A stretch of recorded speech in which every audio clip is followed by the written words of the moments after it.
Hello and welcome back to my channel. This Toro snowblower just came into the shop with a no start problem, and it's a model 38586 with a 5.5 horsepower Tecumseh engine. To service this model, the chute collar, and the cover has to come off. I've already removed the bolts and the screws to save time, and the video shows this location.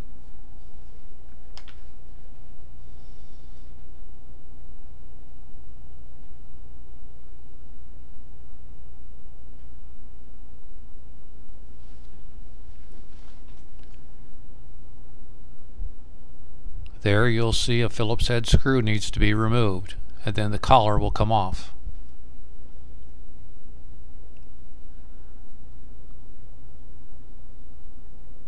Once that is done, you have 4 screws to remove from the cover.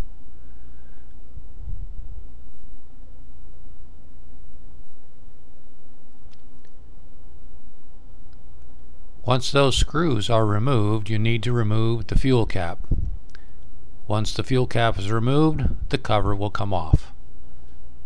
Once you have the cover off, you want to put the fuel cap back on just for the sake of safety. To get to the carburetor, you must remove the heat shield. It's held on by one 8mm screw on top of the shield and 2 Phillips head screws on the front of the cover.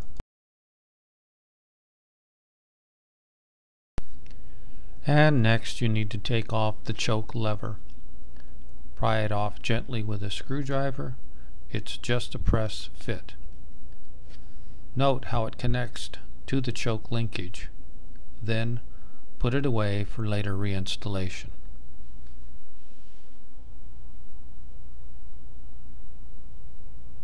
And now that the screws have been removed from the cover over the carburetor, you can simply take it off.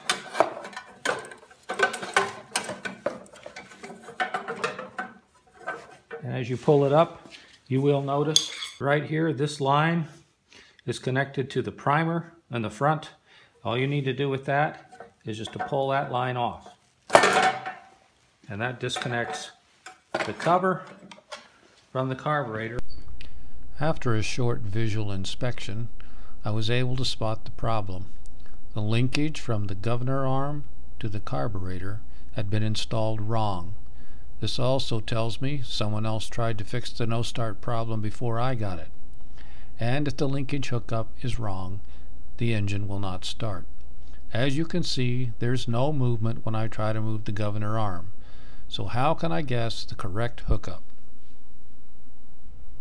So now what I'm going to have to do is remove the 2 nuts, one here, and then there's one on the other side as well. And they're held on with bolts, so you will need a wrench on the bottom side to hold that while you take the nuts off, and then it'll just be a matter of rehooking up this linkage in the proper place on the carburetor butterfly. First thing to do is to clamp off the fuel line. I just use a fuel line clamp. Then I remove the hose clamp.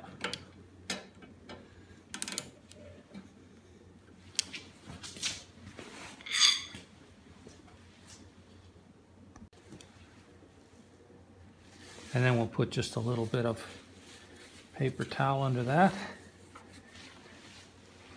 Use our screwdriver and just gently pull that off, because that's a plastic fitting on that carburetor, and if you don't do this gently, you can snap that off and you've got real problems. You take that off, set that aside, and now we're ready to remove the 2 nuts that hold the carburetor on. The bottom bolt takes a 3/8 wrench. That's this one. It's going to hold that nut from spinning. And then top is a 7/16, and we'll just break that loose on this side.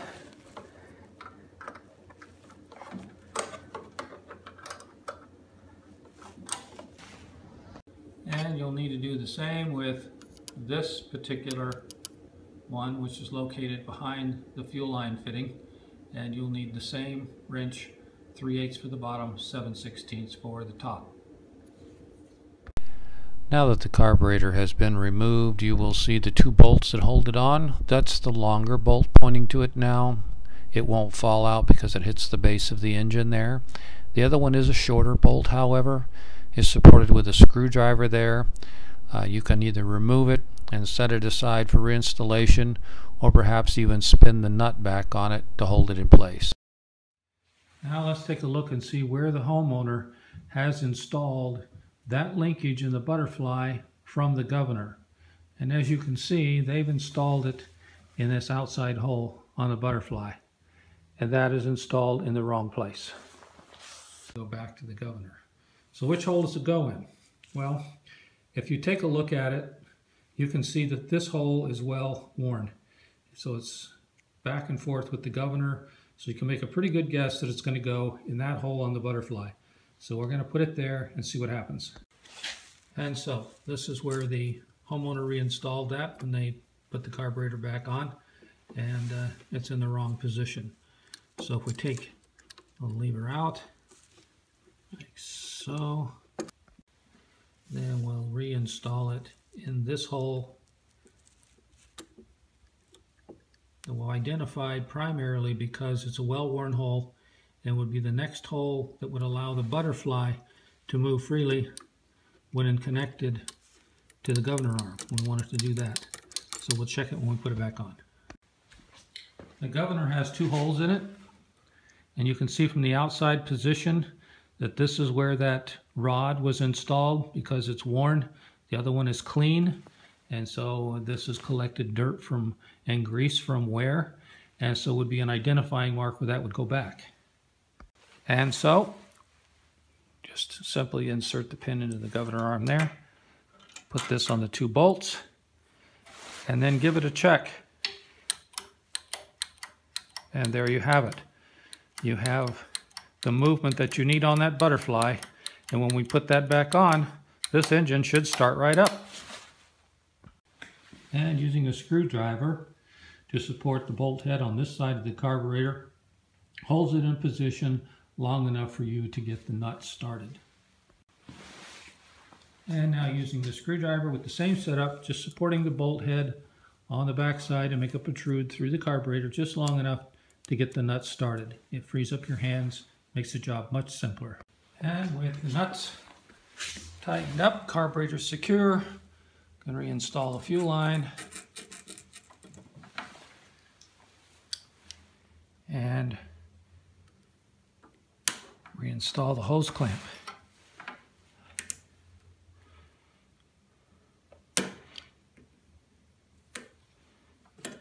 And there you go. And so now we'll replace the metal cover around the carburetor. And don't forget to put the rubber primer line back on the carburetor right here. So we'll do that now. And around here, there's the rubber line. And if you can see it, you'll see that we're plugging that back on right now. And make sure that's on nice and tight. Underneath here, you'll find the choke lever arm.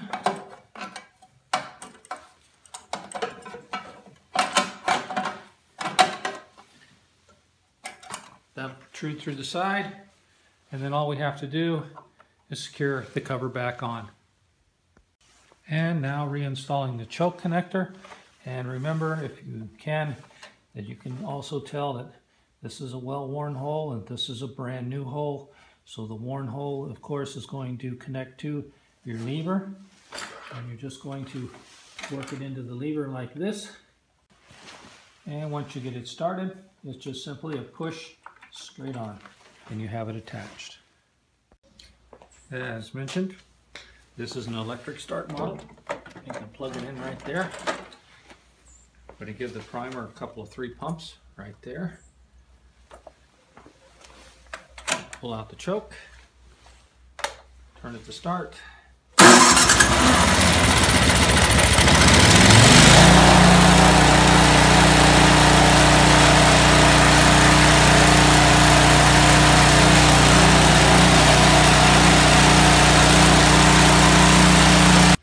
So as you can see, unit started right up, run perfectly.